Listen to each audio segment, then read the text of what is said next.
Good evening, everybody. Good evening. Oops, and there goes the water. That was almost nice. That's a blessing in disguise. We're opening a special talk, and we are opening a very special talk. And today was a special day. We just had Claire Denis on the same stage, as if that's the most normal thing in the world, listening to filmmakers that have come to Rotterdam year after year or many times to inspire us with their work and their oeuvre and their newest films. And today is one very special day, simply now. I hope you have seen Ash Is Purest White. Maybe you've seen also last year Mountains May Depart. But actually, he's been coming here for 20 years. Pickpocket was also here. It's a celebratory moment. Ladies and gentlemen, I will not take much of your time. Let's get to talk to one of the great filmmakers of his generation. Strike that. Of any generation. Give it up for Jia Zhangke, who will be moderated by Tony Raines and translated by Anna Sitzke.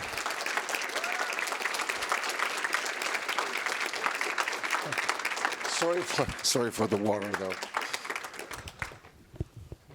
Be careful, Tony. Yes, I'll bring my Wellington boots next time. Yes.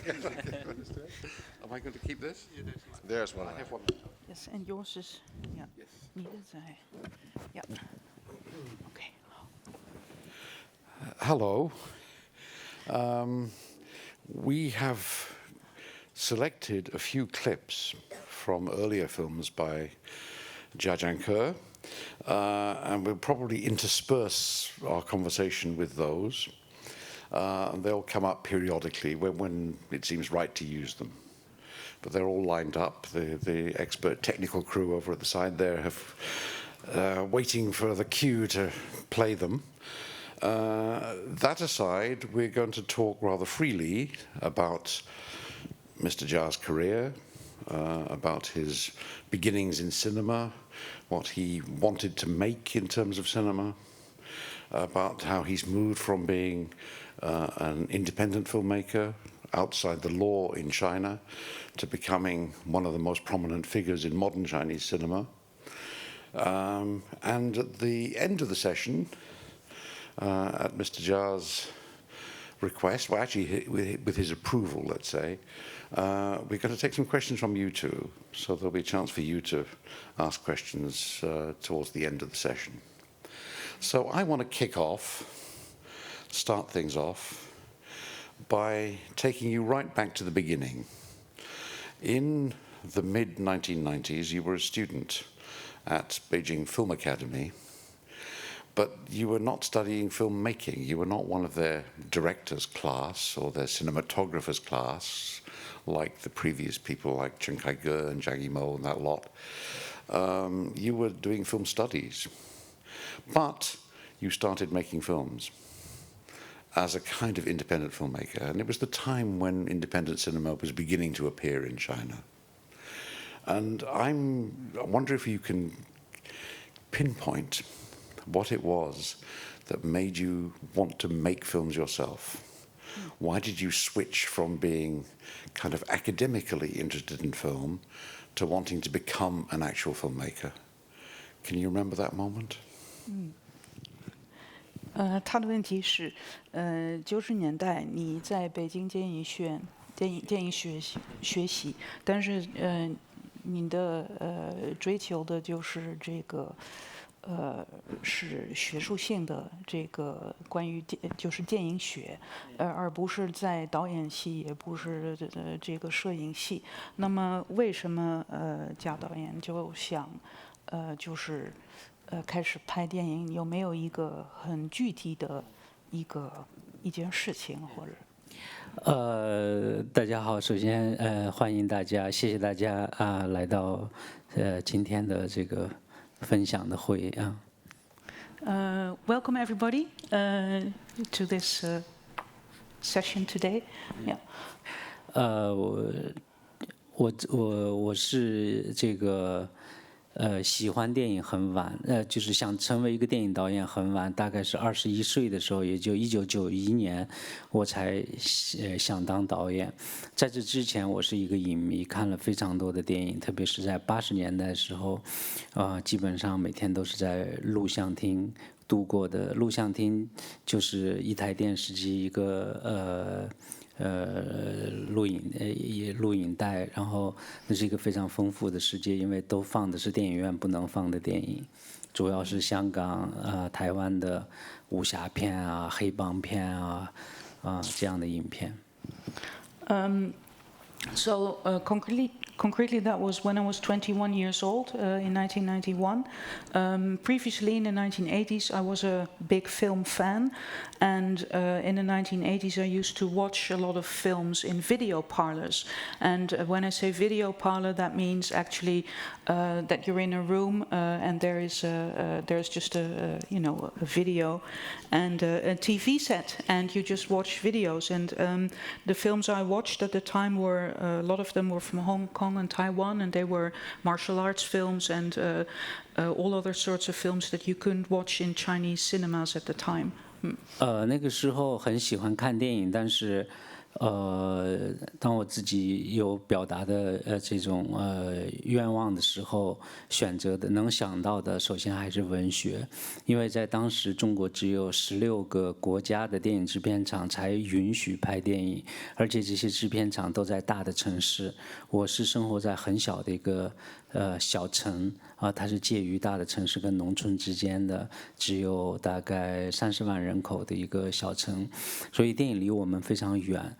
但我成长的背景是80年代中国变革刚开始最剧烈的那个年代，每天都有很多想要讲的故事，想要说出来的话，所以最开始是写诗，后来写小说，在最后学习美术，但是一直没有想到可以拍电影。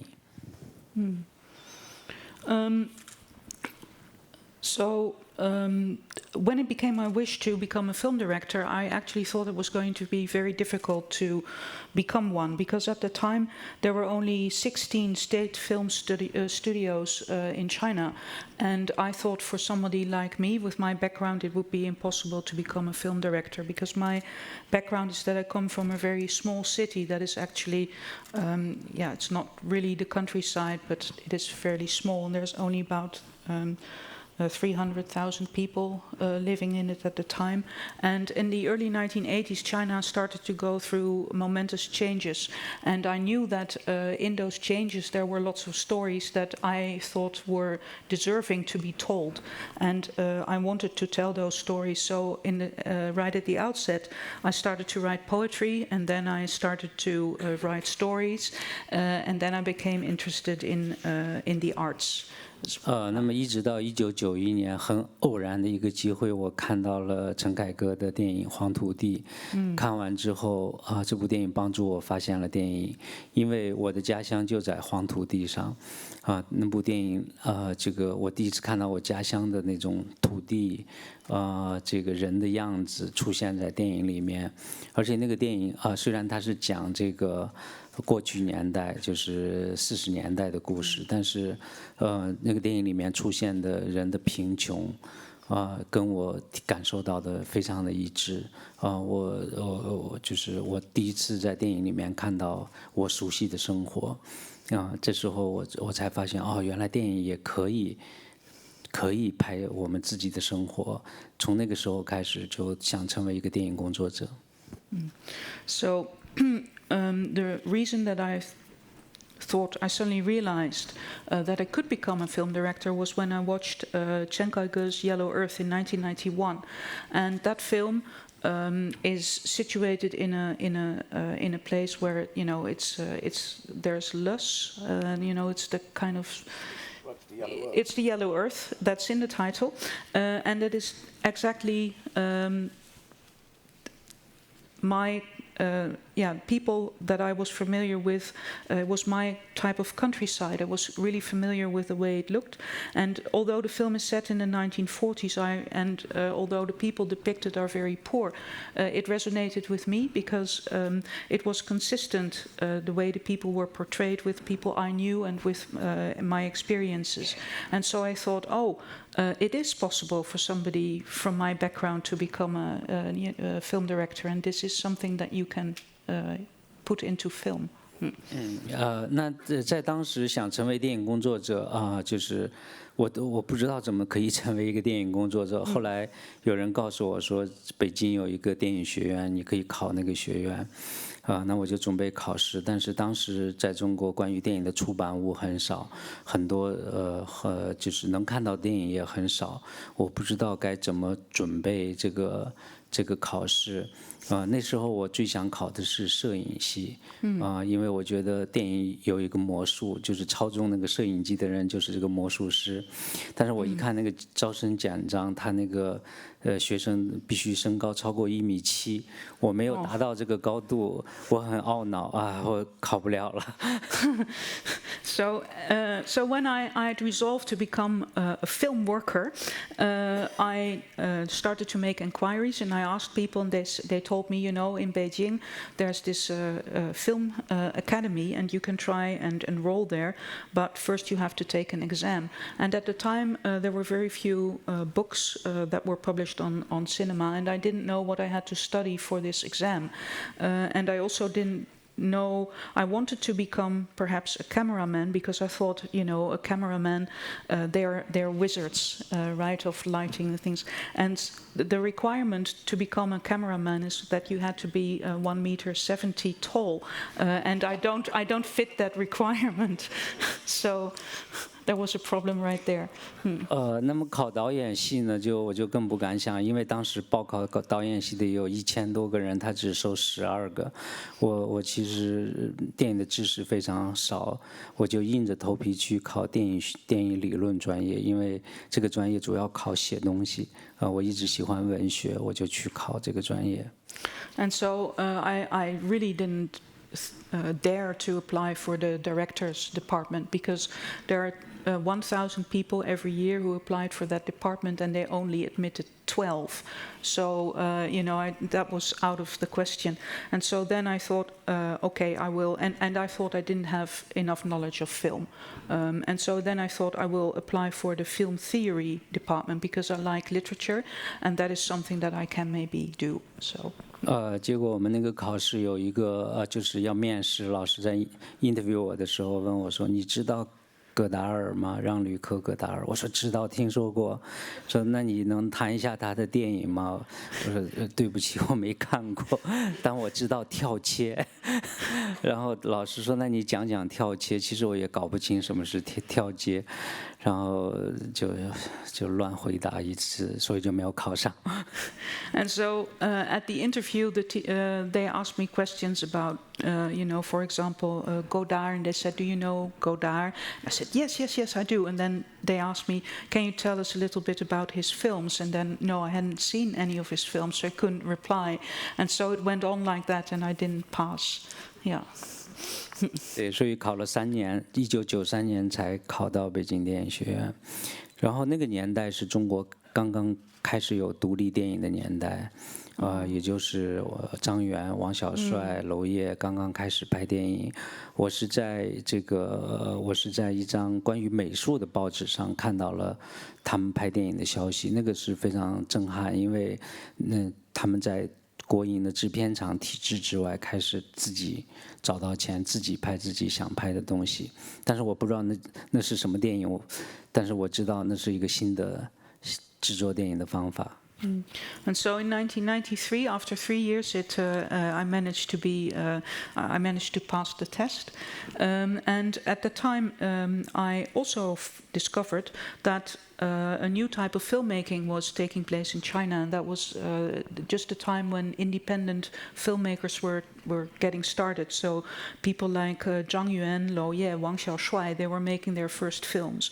And I didn't know what their films were about, but I read in an article in a magazine on the arts in general that they found money outside of the studio system, and because they managed to finance their films by themselves, they could also shoot stories that they wanted to shoot, so it was different. 然后有一天我在图书馆看到一本书，刚出版的书是介绍法斯宾德制片的一个书，就是介绍怎么做电影的预算。那本书是这个法斯宾德那个《爱比死亡更冷酷》那个电影，就是一个制作预算，介绍制作预算的书，但那本书的名字叫独立电影做法。就是怎么制作独立电影。我第一次听到独立电影这个词，我觉得太牛逼了，我要做一个独立电影。And so one day in the library I discovered a book by Fassbinder, and it was about how to budget your film. It was how ways of making independent cinema, and I thought, wow, this is terrific. I have to now become an independent filmmaker. That's what I'll do. 所以我们就对我们同学就组织了一个小组，然后我在那个小组里面，我们自己找钱，自己拍短片，我拍了2部短片。And so, together with some classmates, we organized like a club or a team, and we raised our own money, and we started to make our own films, and I made 2 shorts.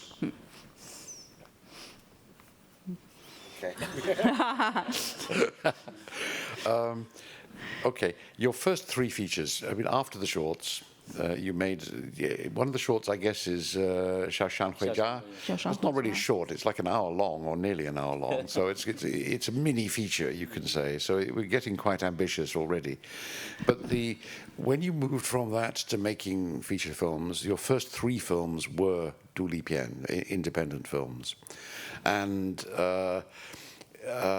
you worked, I remember you once told me a very funny story about how you were always a bit nervous about whether the Film Bureau, the authorities, would notice that you were making these independent films and taking them to festivals and winning prizes even, and very high profile. I mean, they were playing in Venice and Berlin and all kinds of big festivals, and nothing ever happened until one day you got a phone call from the Film Bureau and they said, "Can you come and see us?"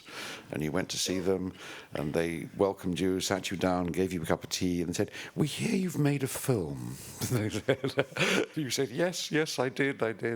And from that point on, you had to switch to making official films. You had to make films within the system after that.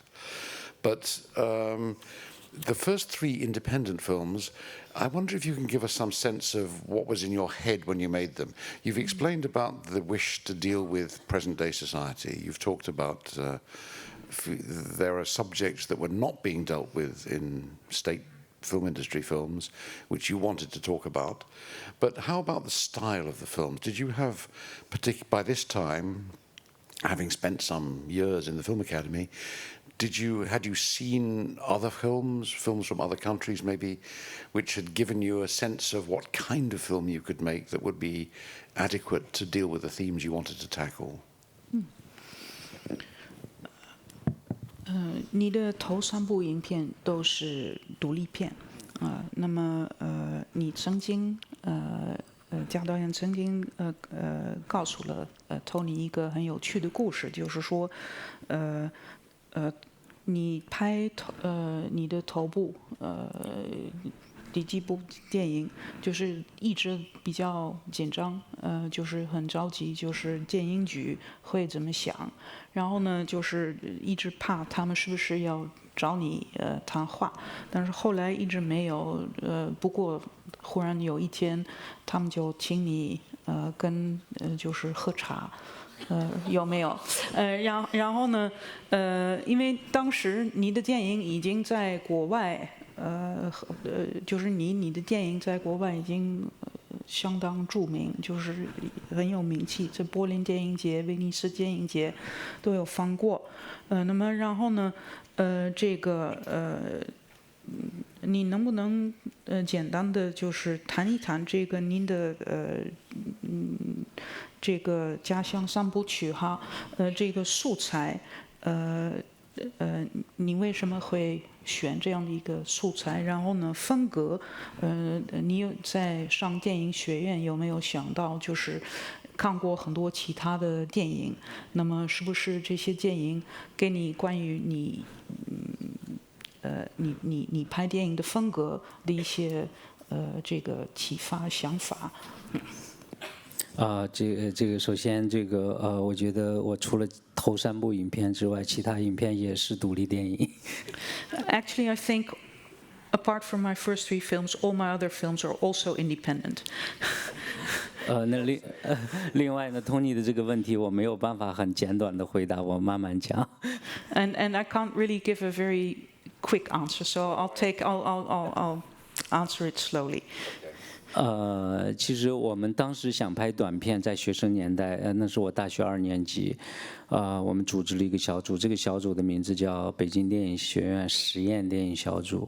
那为什么会没有用 independent 这个词，用实验这个词？是因为确实当时觉得有很多新鲜的感受，它需要用新的电影的方法、电影的语言来讲出来。过去传统的，包括第5代导演的电影的方法，可能很难解释我感兴趣的这一部分新的生活感受。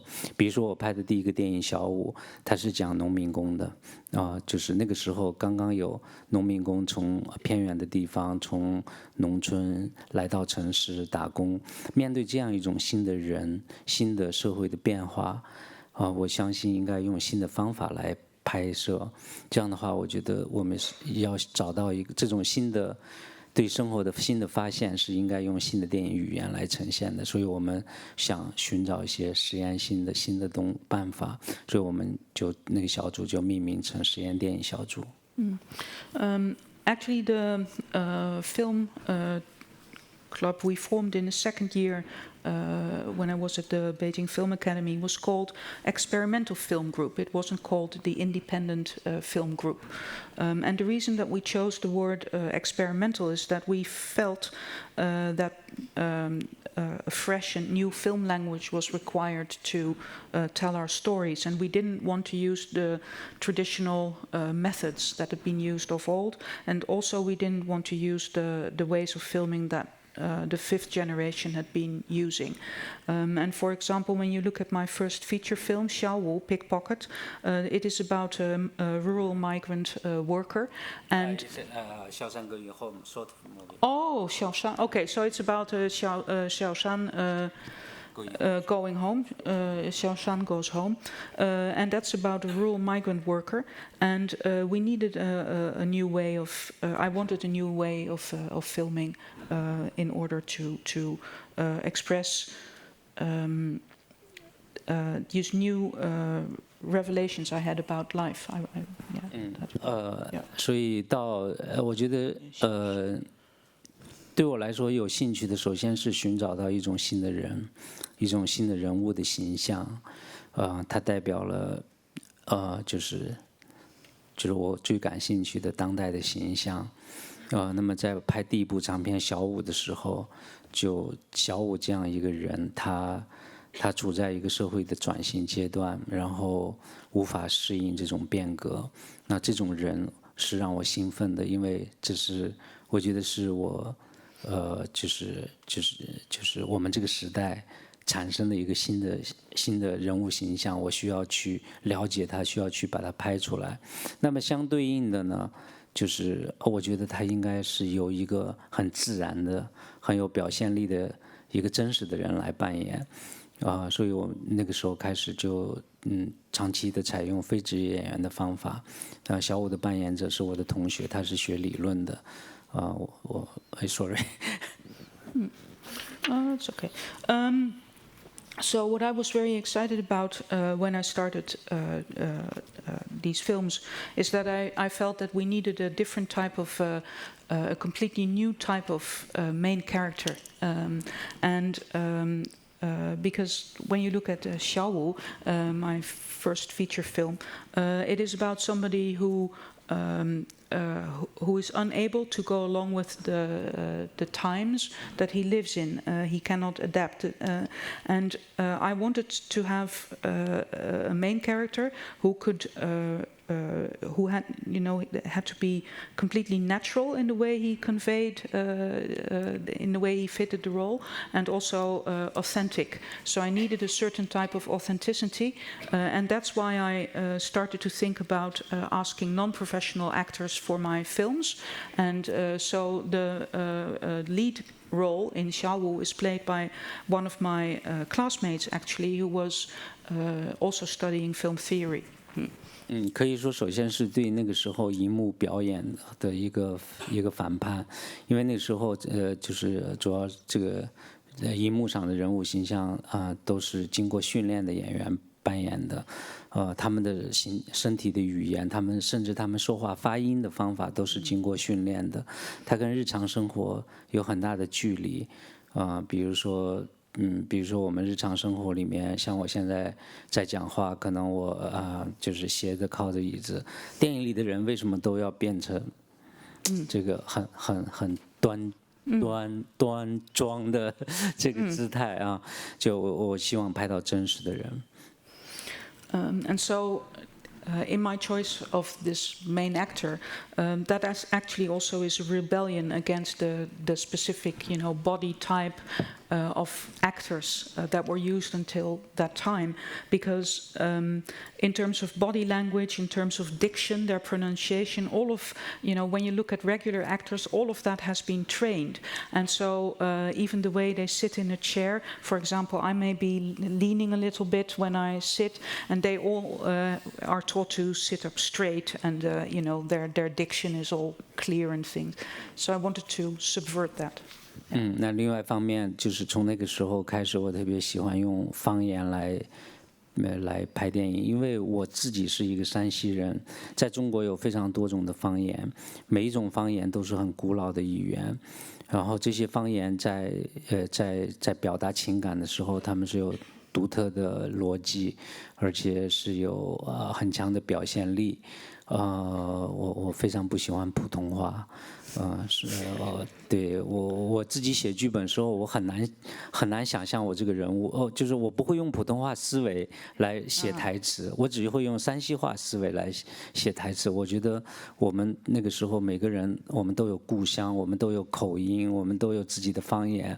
那为什么我的电影中不可以是一个很明确的一个山西人，而不是像大多数电影那样不知道这个人是哪里的人，他是一个讲普通话的人，他的故乡在哪里，他是怎么成长的，我们不知道，看不到所以我从那个时候开始，一直到《江湖儿女》都在用方言来拍摄。我算是一个用方言写作的一个人。And another thing that I do in my films, and that I started doing right from the start, is that I use dialect. I am from Shanxi, and actually in China there are very many different languages and different dialects, and these dialects are very powerful tools. They're often very old languages, and they're very powerful in the way in which you can use them to express emotions. And they have very specific ways in which a person can express themselves. So I think that's very important. And I don't like Mandarin. Because when I write for a film, I actually think in my Shanxi dialect, and I use that when I write my scripts. And when you think about it, when you all of us have our hometowns, all of us have speak, with accents or with dialects, and when you have somebody in a film who speaks Mandarin. Then you think, okay, where is this person's hometown? Where does this person come from? What is this person's background? You don't know, because they talk in this kind of, Mandarin that is without roots, I think. Zhangke, Yeah. let's pause a moment. Let's watch the beginning of Shampoo. Okay. We have a clip. I think it illustrates everything you're saying very, very clearly. So why don't we just watch? This is from the very beginning of Shampoo. Not the very beginning. It's the film begins with some kids playing, and then the main titles. Right after the main titles, we have this. This is the first few moments of the film, first few minutes of the film. And it starts on Shampoo, the main character, who played by Wang Hongwei, who Zhangke has just been telling us about. 《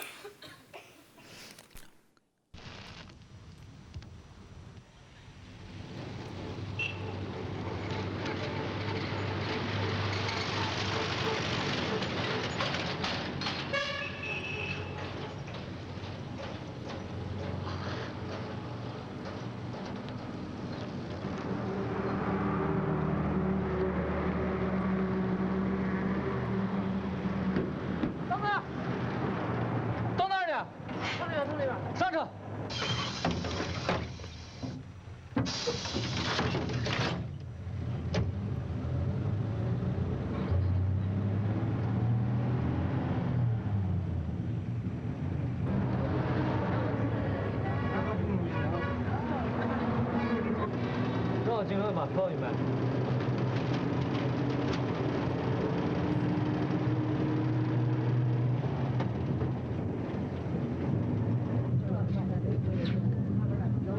是吧？把屏卖了吧？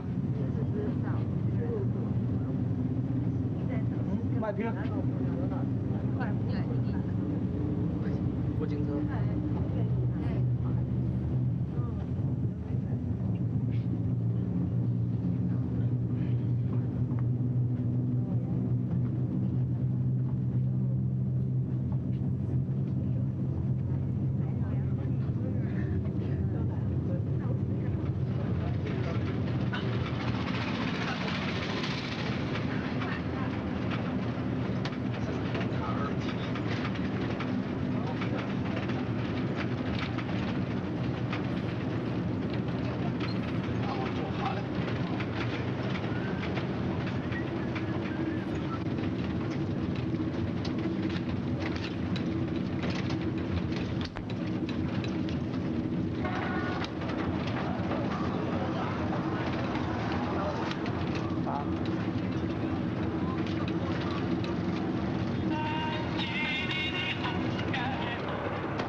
钱包都给人掏了，钱下来你们花都花的了，我上放这儿也行，俺当时记得是不得好花，啥事儿了？100块钱而已，在哪儿？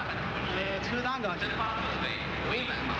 应该说法新鲜，多少钱啊？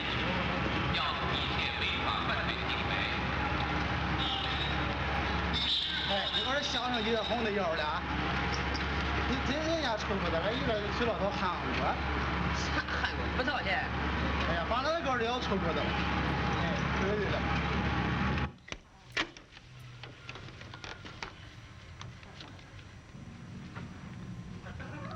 各位观众，明天我县著名企业家靳小勇先生将要举行婚礼，我谨代表飞扬电视台音频点播节目组向靳小勇先生表示祝贺。谢谢。谢谢。靳经理，明天是你的新婚大喜之日，有众多的朋友要通过我们的栏目向你点播歌曲，恭贺新婚之喜，请您为我们的观众朋友讲几句话好吗？访问的各位父老乡亲、亲朋好友，首先感谢大家多年来对我的支持和帮助。这是帮上新婚之日，向多年来关心房系恒通双码公司的各位领导、各界人士表示感谢。现在我公司决定捐款3万元，用于放在使我工厂。行了，哎，那啥，不敢，走，二娃，来，不用了。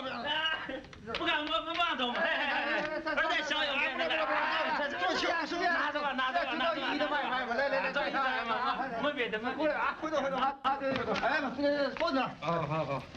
过来，你过来啊，人家慢点啊。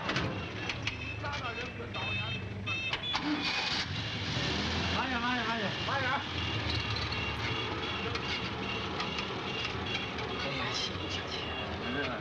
对了，你妈忘了，是那狗小味儿，忘了。小味儿？怎么搞不得说的小？我人家忘了我一声嘛。我不是长那接个上搁一声。还瞧那人，整。Now, the reason Jia Zhangke thought we should stop this a bit earlier, but maybe because he didn't want you to see his cameo appearance in the film, but The reason we let this run on is a calculated one, because I think another clip we have coming up shortly matches that rather precisely, and it gives you some insight perhaps into the way that the films connect to each other. Anyway, I think that clip illustrates exactly what you were saying about the character, behavior, speech, localism, all the things that you don't find or didn't find in mainstream Chinese films. You've put it there very succinctly. It's a very wonderful example. 他说刚才您讲的关于人物造型、这个人物形象、这个语言呢、方言，都在那个片段里面，我们大家都可以看到，是不是？对，也没有问题。就是可能我还没有讲，就是当然我也非常强调实景的拍摄啊，因为我觉得空间本身真实的空间本身，它有人活动的那些痕迹，它是有感染力的。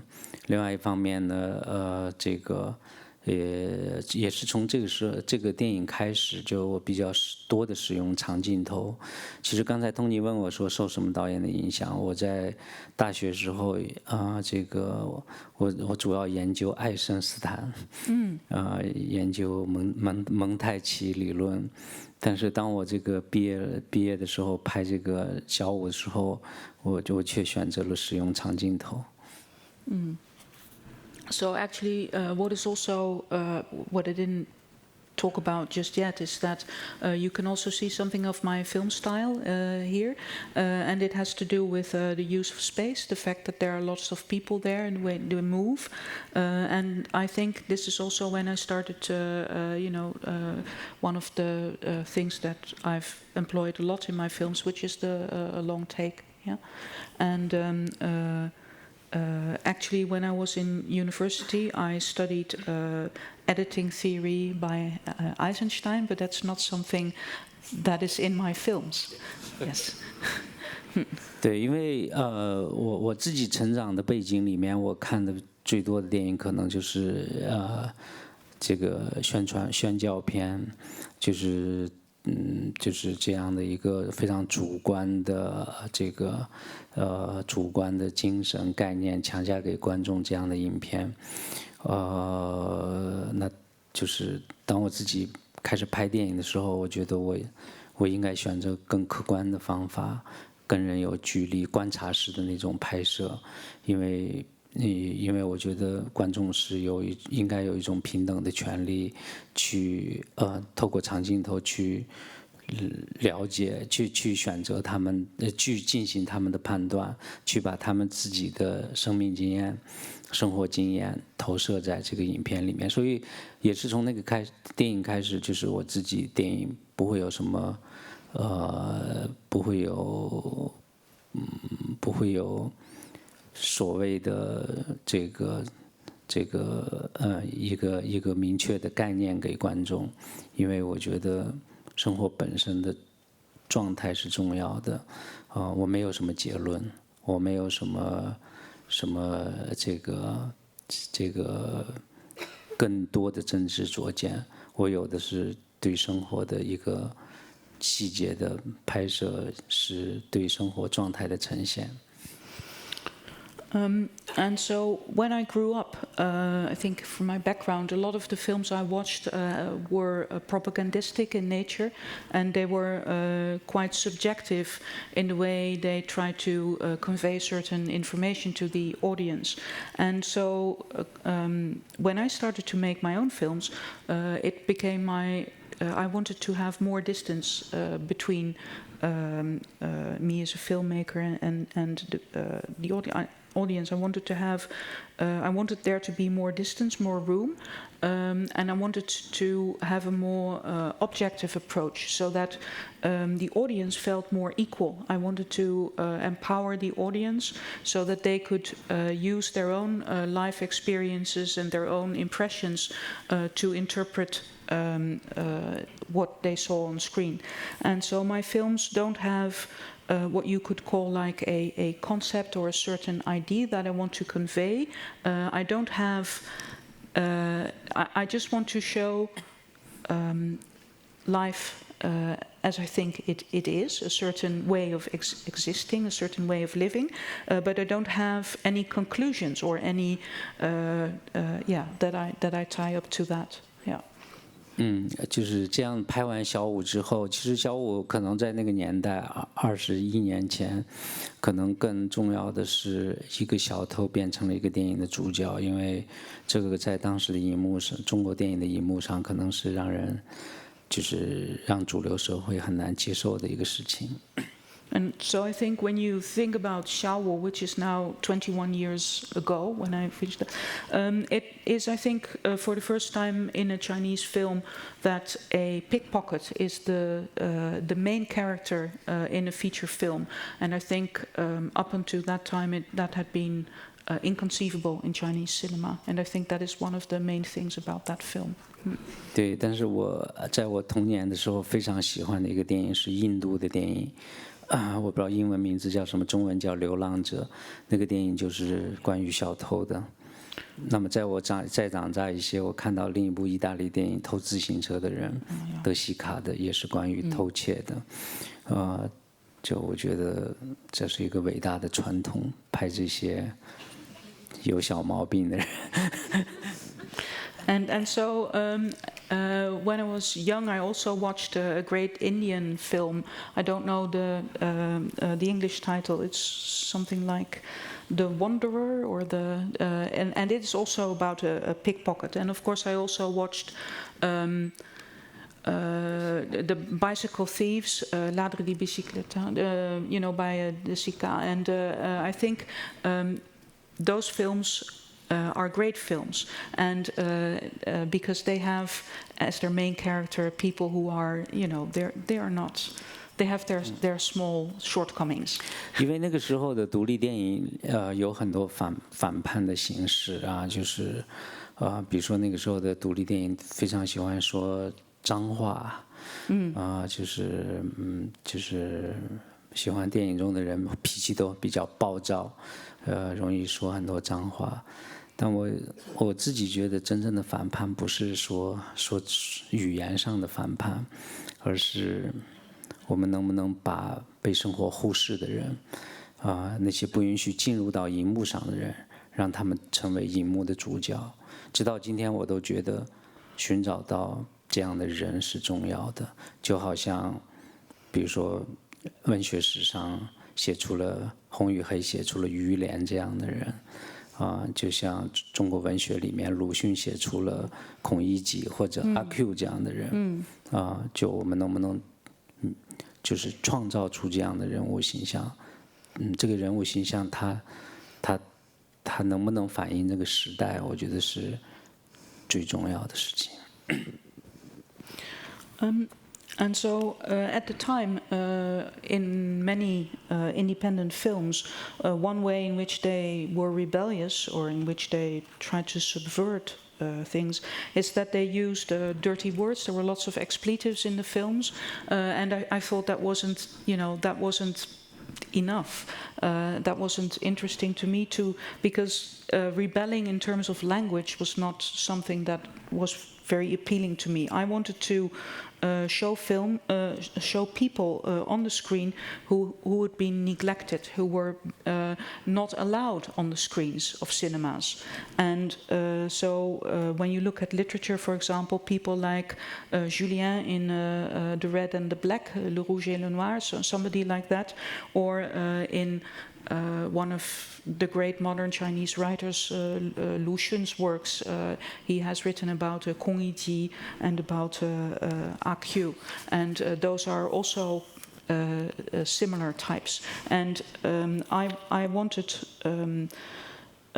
these types of people on the screen because they represent and reflect the spirit of their times.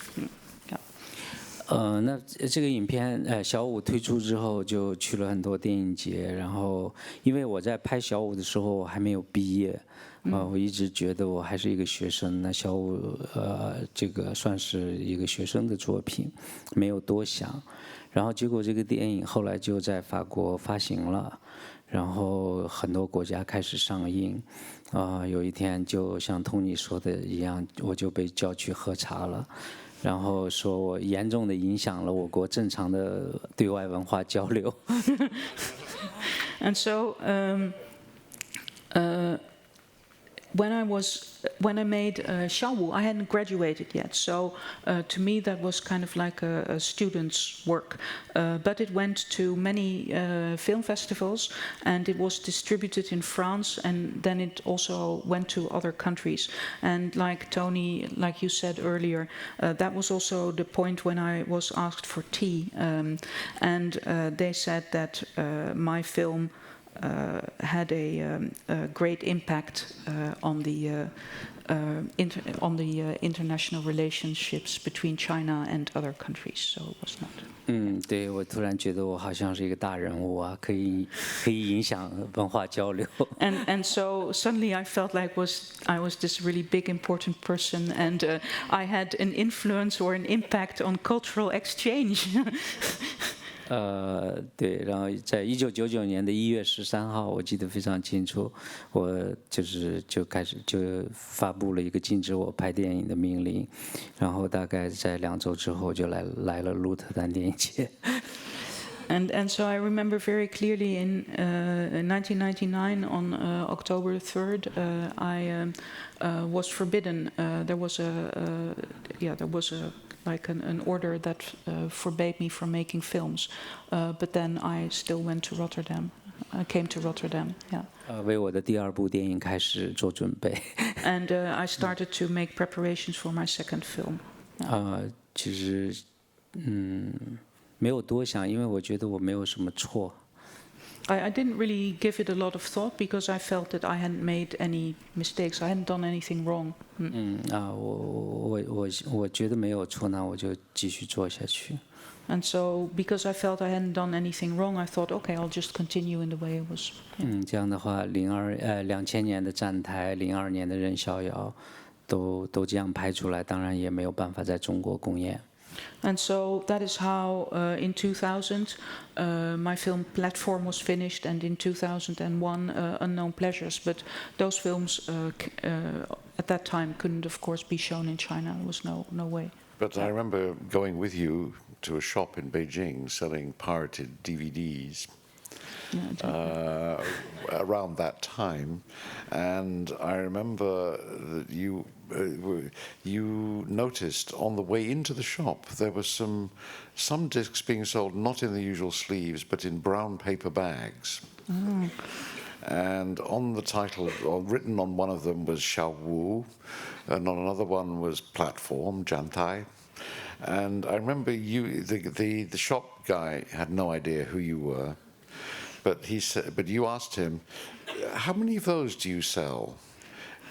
Just out of curiosity. And he said, oh, they go very well. He said, they are about 50 a week, he said. So you were a bestseller in the pirate DVD market, even though the films were officially unreleasable in China at that time. 所以他说他记得，可能差不多在那个时候有一天你们2个人一块儿去北京的一个卖盗版 DVD 的一个店，然后呢发现这个前面走进去的时候，就是有几个就是用好像普通纸这种总式的纸，那个封面就是。然后发现这就是站台小五这几部的盗版，然后呢你就问那个店里的人，就问他，你每个星期你卖这个还卖得好不好？然后他说每星期可能卖50个吧，所以当时你已经是很著名的这个一位导演。那我在盗版 DVD 市场上是明星式的导演。Yeah. I'm a celebrity in the field of pirated copies. Yeah. 对，就是我有一天我去一个 DVD 店，然后老板说，哎，我们下午会有一个新的电影叫《站台》，你要不要？我都惊呆了。然后下午去的时候真的被盗出来了，那没有办法，因为那个年代确实没有别的途径让电影。让我的电影被更多人看到，当然我也做了很多努力，包括我们拿着电影去大学去放，但是都没有盗版的推广力度这么大。And yeah, I remember that one day, one of the owners of an owner of a DVD shop told me, this afternoon we'll get a really interesting new film, and it's called Platform. And so I went back that afternoon, and indeed there were new pirated copies of Platform available then.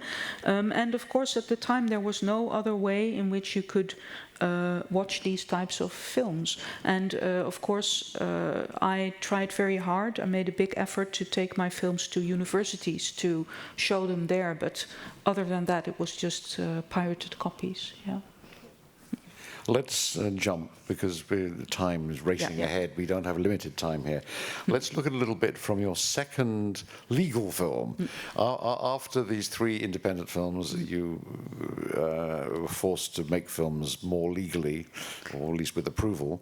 But as I agree with you completely, that your later films are also independent films in some sense. They're not like other films in China. But anyway, the second one you made is a film called Still Life.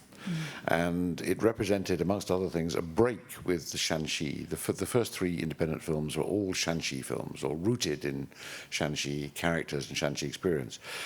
Still Life has still characters from Shanxi, but you've uprooted them. You've moved them across a huge area of China down to the Yangtze River, down to the Three Gorges project.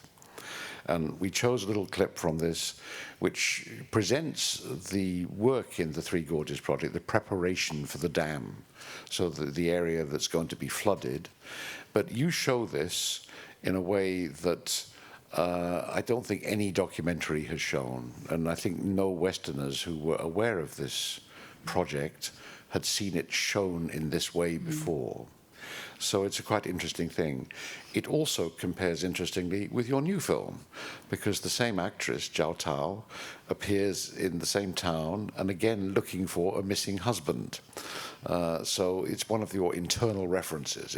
You have 2 scenes which match in some way. So this is a scene in which Zhao Tao, playing a character here called Shen Hong, arrives in the city of Fengjie, which is going to be, large parts of it will be flooded by the dam. And she's looking for her missing husband because she wants to talk about a divorce with him. Okay. 第2部影片。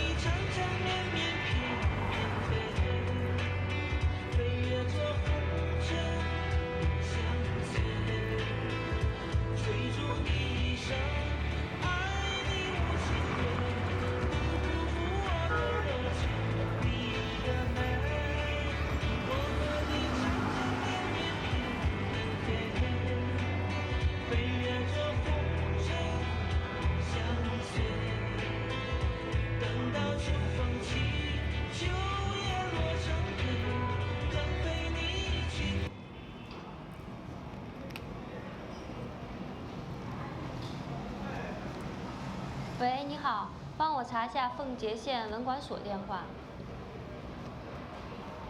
对，文物管理所，谢谢。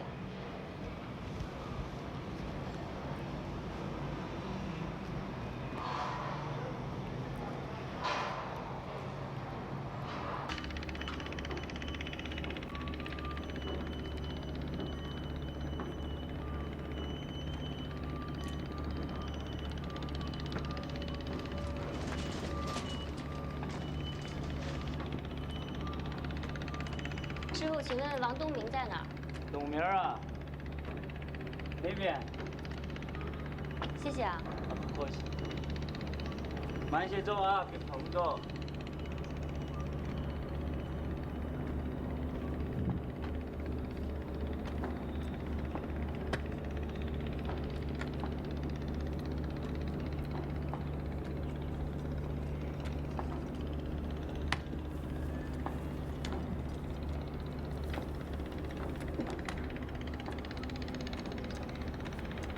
是王东明吗？我是，你是？我是冰冰的爱人，冰冰的爱人。沈红。以前我们通过电话的。早的呀。你啥时候来的？我早晨刚到。郭斌呢？我就是来找他的。他不知道你来啊？我没跟他说。也没打电话。你给他打一个吧。好。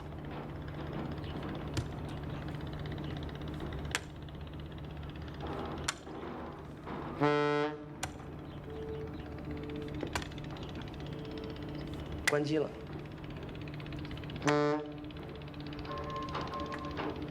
东明，你带我找找他吧，我在这儿人生地不熟的。行，我把点忙完。好，那我等你的。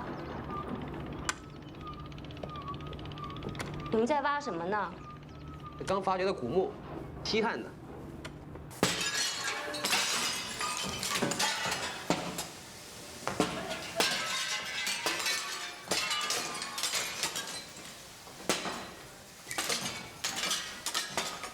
慢点啊！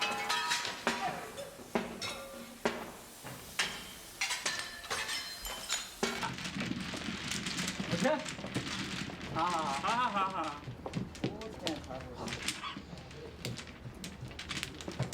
小妹儿，郭斌在吗？郭老板啊。啊。大王。你是哪个？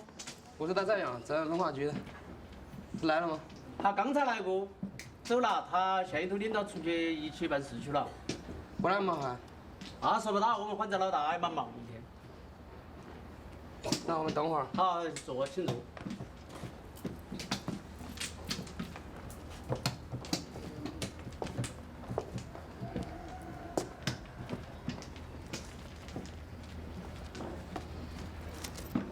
一桶，9万。等会儿吧。6，吃1条，壮2条，要鸡9桶，4万，8桶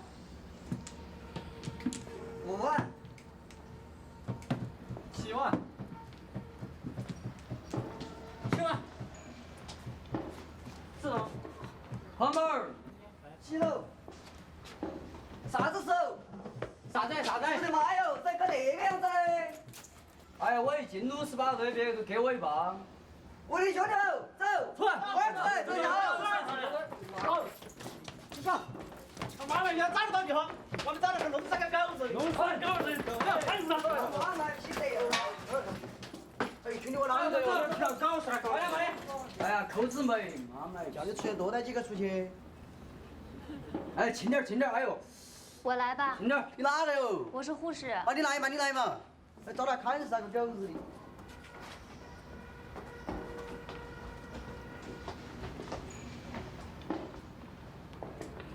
疼吗？不疼。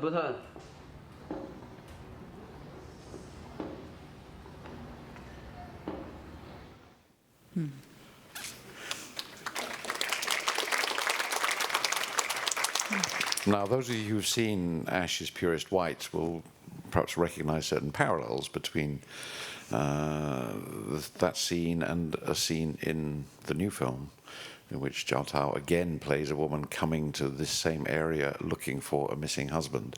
The circumstances are a bit different, but it's interesting that Jia Zhangke chose to present a variation of a scene that he had shot earlier. I think this scene, as I said before, I think it shows the demolition process and the preparation for the flooding in the Three Gorges in a way that's very different from documentaries and different from other reports. So I think that there's, in addition to what you've been saying about character and type and also the shooting style, there is an element here of, I won't call it social criticism, but your social commentary. And it goes back to what you said at the beginning about wanting to reflect changes in China. 所以我们刚才可以看到这个三峡好人的这个招涛演的人物和江湖儿女他的算是有一个很清楚的、很明显的关系。那么，Tony 想问你，就是您这部就是《三峡好人》这部电影里面，我们可以看到移民和拆迁。那么这个你拍摄的角度和其实是跟很多这个关于这个题材的纪录片很不相同。那么是不是？当然，我们这是一种好像是一种社会的观察力在那儿，或者是这是不是我们可能不应该用使命感，但是你是不是你能不能讲一讲这个你评论社会批判社会的这个怎么说？对你大概明白，对。对其实我觉得从90年代开始，中国的独立电影其实有一个非常重要的工作，就是通过我们的电影想表达一个来自个体的一种对生活、对社会、对人的感受。那这个可能听起来在艺术中是最平常的，艺术就应该这样。但是在90年代之前，它在中国的艺术它不这样，因为我们是从那个过去的所谓革命文艺过来的，传达都是主流的思想价值，唯独作者是缺失的。那么面对这样的一个剧烈变化的这个社会的时候，我觉得首先就是从90年代开始的独立电影开始，强调作者的个人性，他是一个人，活生生的一个人对周围世界的反应，同时也开始通过我们电影中出现的人物，他也是一个普通的人，这样一个双重的一个回归。但是其实是在当时是很难的一个事情，那今天我觉得通过差不多20年的工作，这样的创作已经深入人心，但在当时确实是需要我们努力才能改变的。I think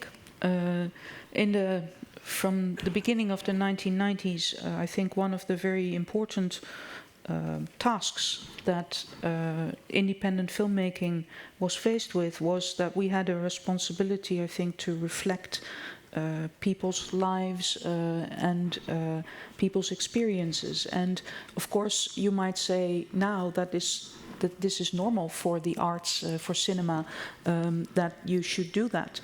But at the time, before the 1990s, this was not customary in China at all because of where we came from, because of years of propaganda type of filmmaking and storytelling. And so the individual became more important, and it became ordinary people became more important. And so the focus shifted towards them. And at the time it was very difficult, but I think that 20 years on, when I look at it now, this type of filmmaking, this type of creation has actually become completely accepted. Yeah. 那么就是其实当我们去感受一个个人或者感受人的时候，我觉得不管是在中国，我觉得在全世界，我们每个个人的生活其实都跟社会，包括政治的变化、经济的变化，很多的变化是联系在一起的。所以我自己觉得我有兴趣拍摄电影的时候，我的人物一直跟这个社会有关联，就是我不会割断这个个人跟社会之间的联系，因为我们的生活每时每刻都被这些东西打扰、改变着我们、影响着我们。我们顺从也好，我们反叛也好，它是存在的，它是我们无法回避的东西。在中国现在拍电影有一种，就是说艺术，我们不要谈论政治，我们不要触及社会话题。其实这个是错的，因为你只要讲人。人的背后就是社会跟政治，我们怎么可能假装它不存在呢？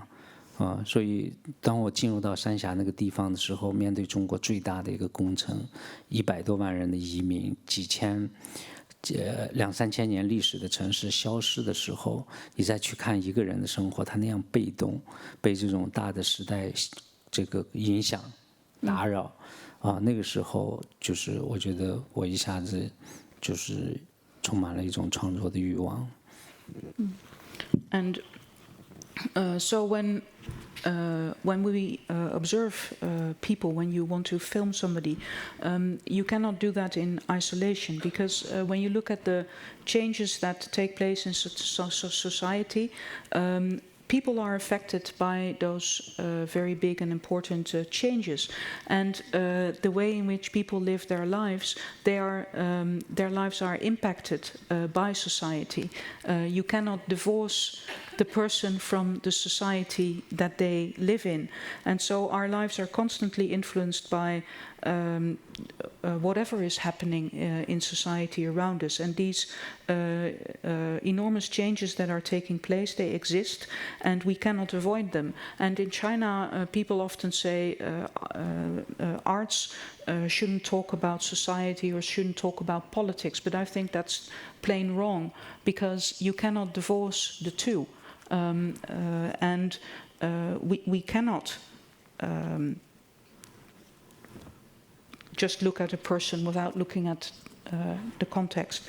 And so when you look at, in the film Still Life, when you look at this huge project that was the biggest engineering project in China, in the world, and so many, millions of people had to move, and it involved a large part of the, the scenery was changing, and also a lot of artifacts, a lot of history, a lot of culture was affected by this project, and so I thought I had to make a film about this. Yeah. 然后想拍这个电影的时候，因为这个这个城市快被奉节，这个城市快被这个老城快被淹没，那个房子都在拆，差不多我们判断2、3个月那个地方就拆完了。所以我当时，因为我当时是在去拍一个关于画家的纪录片，然后我当时就决定同时拍一个故事片，根本没有时间写剧本，然后再找钱，然后再找演员这样拍。如果这样拍的话，那个地方已经淹没了。所以我大概用了4、5天时间，我每天晚上在酒店的房间，然后我2个助手、副导演他们用电脑来记录，我在那儿演。就是我从第1场开始演，说有一艘船，里面全是人，摄影机慢慢看他们的脸，看到了男主角。然后第2场就这样，这是一个很难忘的、很特别的写作方法。然后我的同事把它记录下来，我们马上就去拍，把它拍了下来。然后其实这个电影对我最重要的是，我觉得从这个电影开始，超现实的这个元素开始进入到我关于当代中国的电影里面，因为中国那样快速的变化产生的很多不合逻辑的感受，它都让我觉得这种现实的感受需要突破、打破惯有的这个所谓生活真实的概念，来寻找到超现实的元素，来讲我们这种荒诞的变化的感受吧。And so when I started to make the film Still Life, actually that was about perhaps 2 or 3 months before the entire town was going to disappear beneath the water. And at the time I was there in Fengjie to make a documentary on a painter. And so when we were there, I realized that I wanted to make a feature film about this place before it was going to be, before the water was going to be everywhere.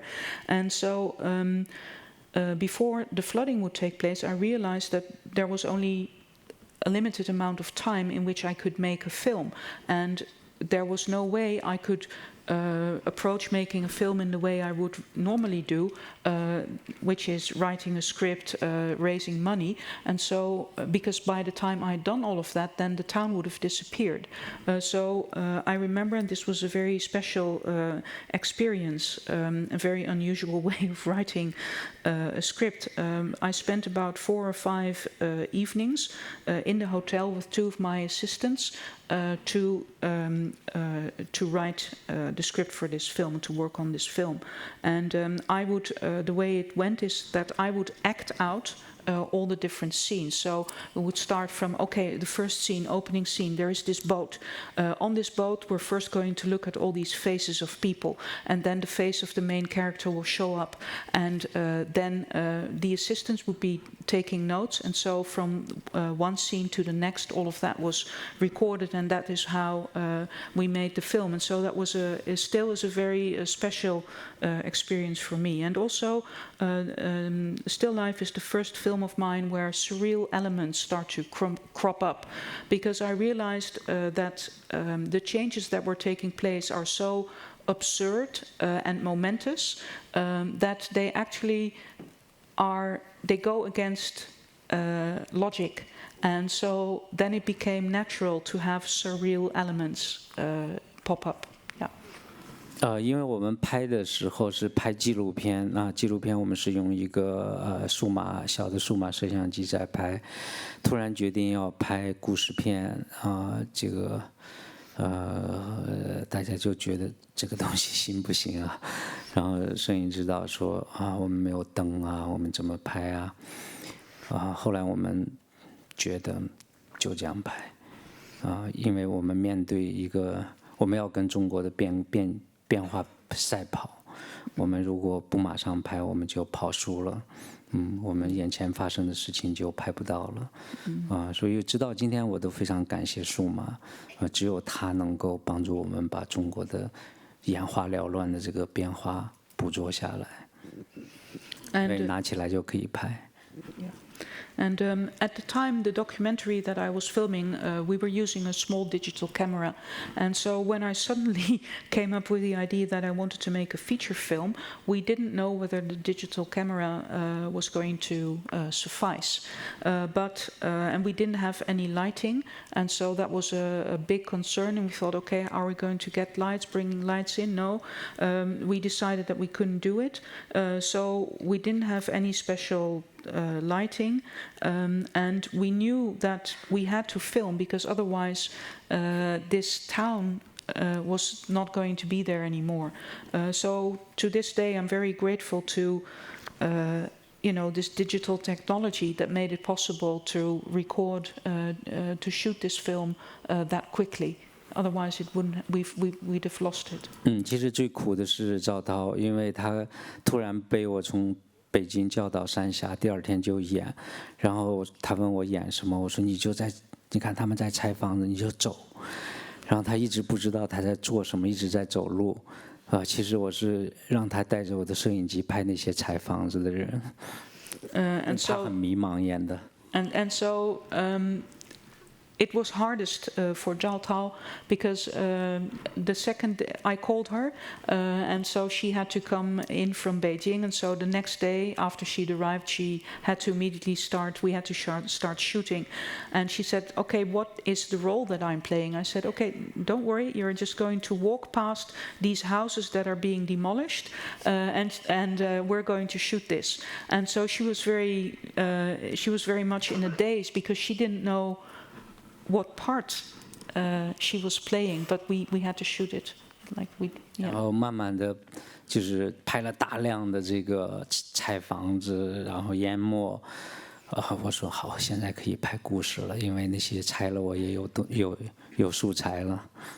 And so after we'd filmed lots of scenes where houses were being demolished and where you could see the water level slowly rising, we'd captured lots of that, and then I said, okay, now we can start working on the feature film on the story because we've got enough of that, you know.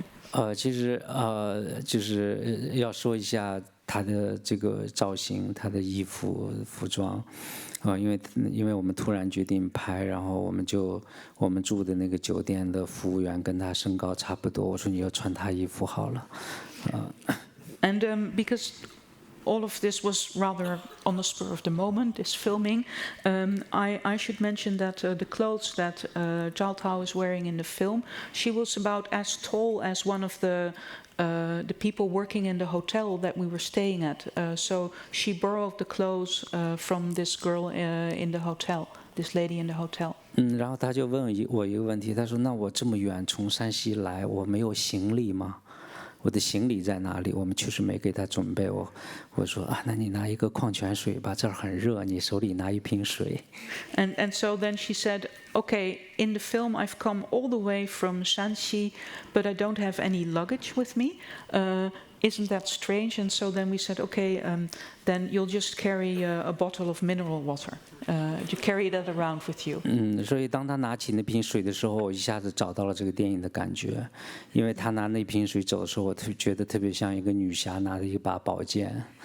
And so as soon as she picked up, as soon as she was carrying this mineral water bottle, we knew that is actually exactly the way that she should look. 其实也是从这部电影开始，我的叙事开始有点借鉴一些类型电影。《山下好人》的剧本其实是按武侠片写的。And so actually this is also from this moment onwards. My film started to pick up in pace, and because it is wuxia. Yeah. So it has to do with my interest in martial arts cinema. 因为不管是胡金铨还是张彻的电影里面的武侠，都是闯江湖，一路走了很远，拿一把宝剑去找人报仇。我觉得他们拿了一个水。跑了那么远，找到她的这个丈夫，他们解决的不是仇恨的问题，是情感的问题。我一下子找到了这个电影的那个氛围，就是江湖的氛围。但是我们这个很多年后拍完《山下好人》，很多年后我才跟赵涛说，赵涛说：“那你应该早告诉我，我让这个瓶子应该变成一把宝剑，我可以演出来。”那么到《江湖儿女》的时候，他说：“哎，你别忘了那瓶水，我可以好好发挥一下。”然后他就继续拿那瓶水，果然他把那瓶水发挥到了让我非常激动的程度。And so actually the way Zhao Tao is holding the water bottle is like she's holding a sword, right, in the film. And in martial arts cinema, whether it is the films by King Hu or Zhang Che, the heroes who are in Jianghu, they are all holding swords, and they're using their swords to enact revenge. And Zhao Tao in still life is actually wielding this mineral bottle, not to enact revenge, but she's trying to re-find her husband, and it is in an act of love, and this has to do with the it determines the identity of this character. And so when we were filming Ash Is Purest White, Zhao Tao said, "Okay, don't forget the water bottle. I can do, I can do more things with this water bottle," and so. In the film Ash Is Purest White, you can also see her wielding this water bottle, and she did it in a way that was far exceeded my expectations. Mm-hmm. Yeah. There is, of course, revenge in that clip, but it's off-screen, basically, because one of the demolition workers comes back and he's been injured by somebody, and his mates all rush off to get revenge, and it's one of the first most violent moments in your films up to that point. But things got much worse in A Touch of Sin, which was much more centrally about violence. And if we don't show it now, there won't be time to play this clip. So I want to have a very short clip from A Touch of Sin. This is from the first story involving a character played by Jiang Wu. He plays a character called Da Hai. And this might remind you of where we started. The reason I let that Xiao Wu clip run on a bit, and you had the glimpse of the local guy who's become successful. He's about to get married. He's obviously getting rich. He's a local success in contrast with our protagonist. This is another case, again in Shanxi, not so different. Let's take a look.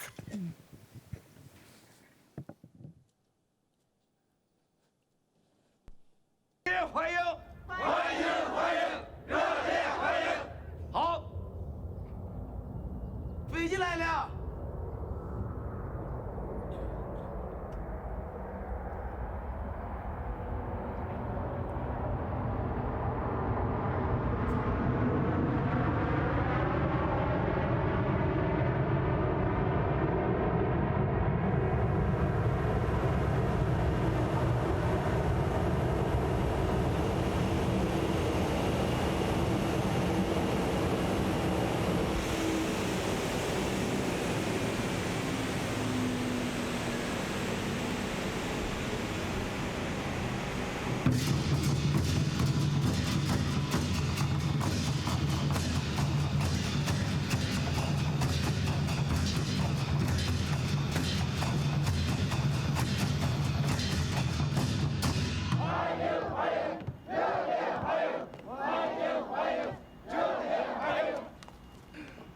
董事长，你这又上一个台阶，一起进步啊！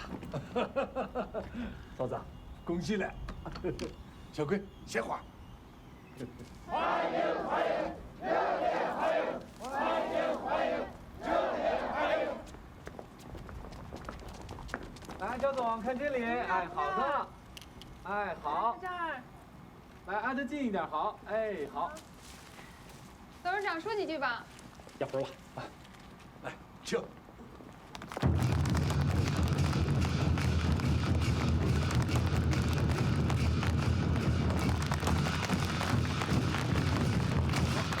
是主官啊！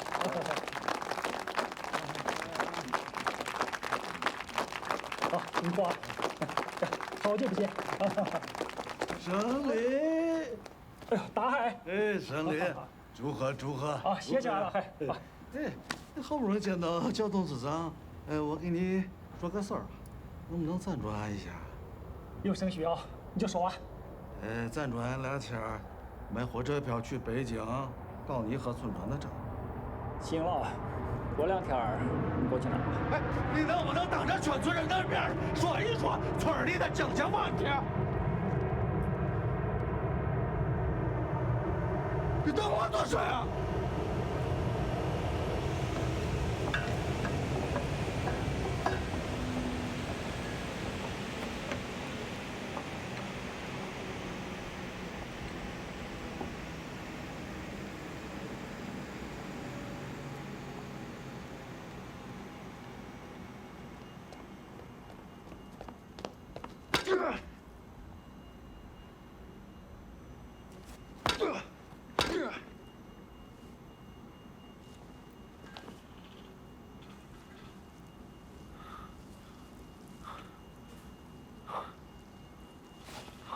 小白，你那是打高尔夫了？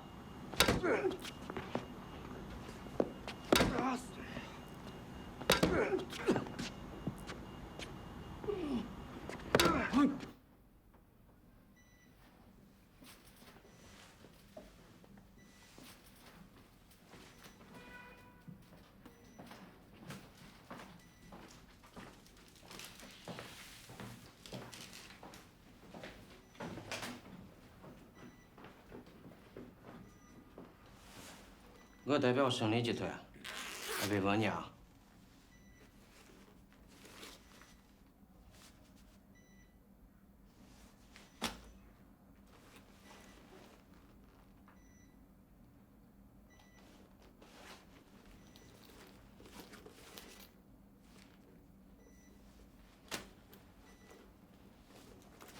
就这吧。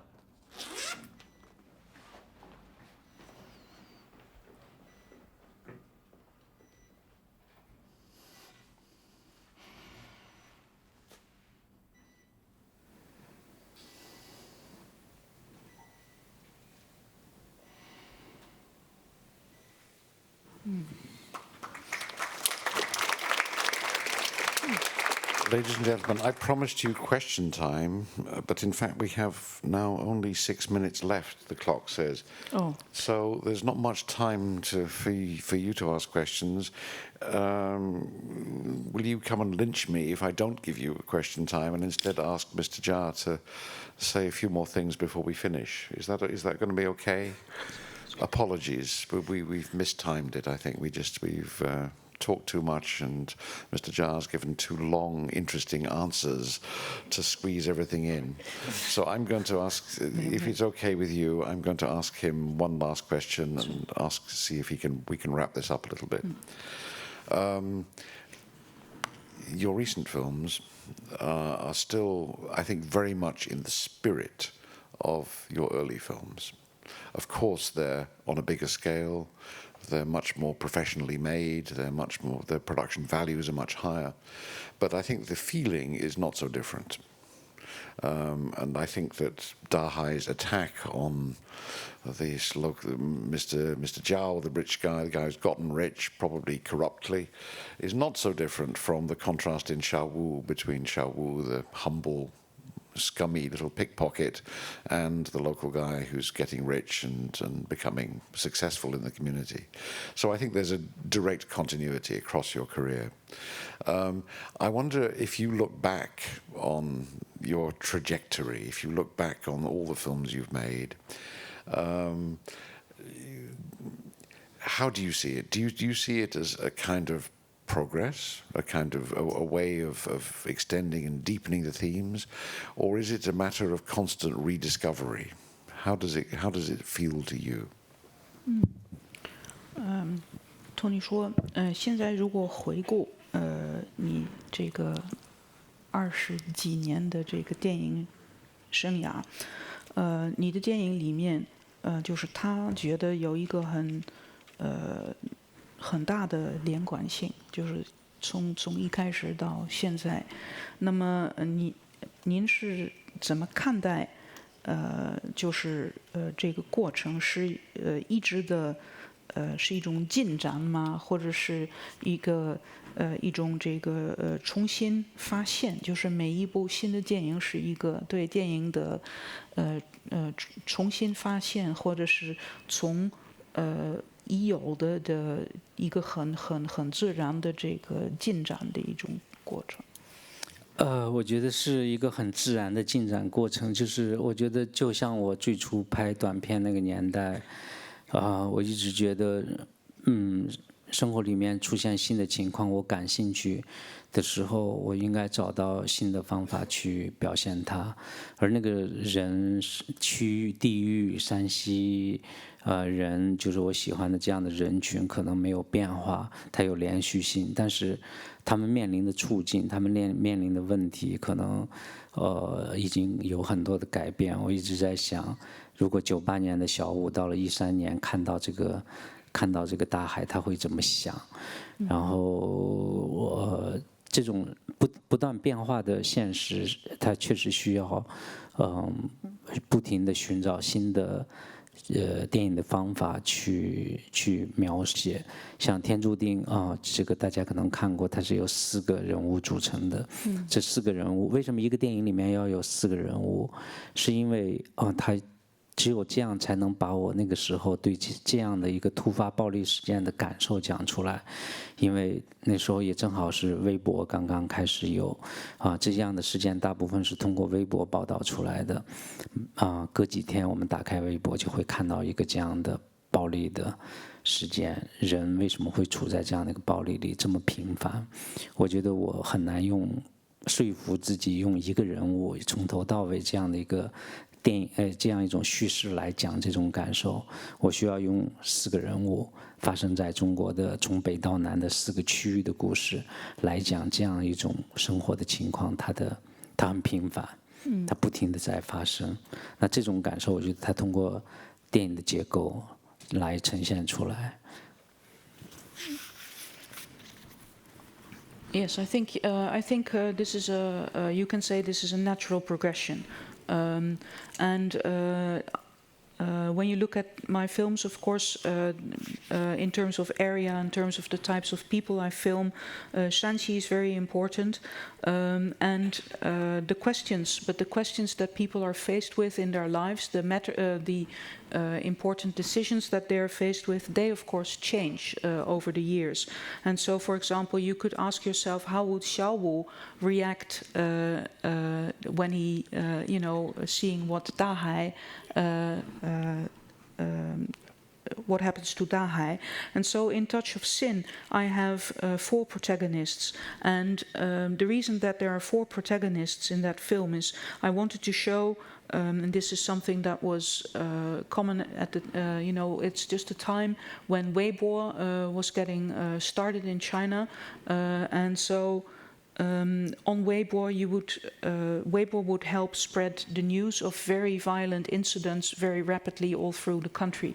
And so these eruptions of violent incidents are something that I wanted to shoot. And violence somehow had become very common. And so I felt for that film, one person wasn't enough. And I had to show 4 areas of China from the south to the north, and I needed 4 people to express this topic. We're out of time. I'm terribly sorry. We had some clips lined up from Ash Is Purest White as well, but the film is on in its entirety in the festival, so perhaps you don't need to see clips from that too. And Mr. Jia has already discussed it in one Q&A, and I hope that was we covered a lot of issues in that discussion. So apologies. The festival called this a masterclass. I'm not quite sure about the class part of it. I don't think we set out with didactic intentions, but I think we can all agree that we are in the presence of a master. I want to thank Anna Sietske for wonderful translation, as ever, but most of all, I want to thank Jia Zhangke for coming back to Rotterdam. First time in 14 years that he's been here, so an overdue return and a very, very welcome one. Thank you so much. Thank you. Thank you.